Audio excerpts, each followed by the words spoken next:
राधे राधे। आज मार्गशीर्ष महीने का तीसरा गुरुवार है।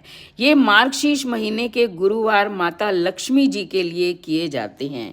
एक वैश्य की पत्नी जो प्राण त्यागने जा रही थी, स्वयं लक्ष्मी वृद्धा ब्राह्मणी का रूप धारण करके आती है और उसे बताती है कि मार्गशीर्ष महीने के मेरे 4 वीरवार जो विधि विधान से करता है, मैं उसकी सभी मनोकामनाएं पूर्ण करती हूँ।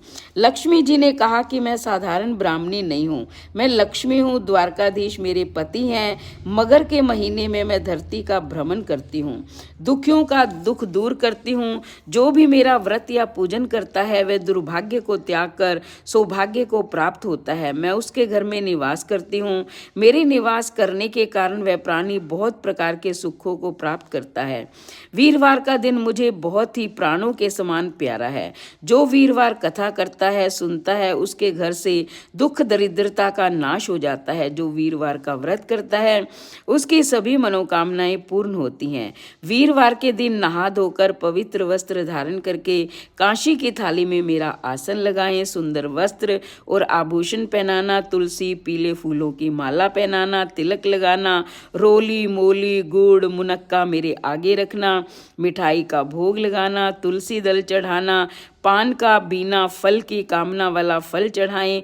पान सुपारी लौंग इलायची तुलसी दक्षिणा धूप दीप सहित मेरी पूजा करना। मगर के महीने 4 वीरवार मेरा व्रत करना। पहले वीरवार खीर में घी का तड़का लगाकर मुझे भोग लगाना, दूसरे वीरवार कनक भुनवाकर पिन्नियाँ बनाकर, तीसरे वीरवार दही चावल चीनी का भोग लगाना, चौथे वीरवार समा के चावल की कसार बनाकर मुझे भोग लगाना। सारी विधि समझाकर वह वृद्धा अंतर ध्यान हो गई।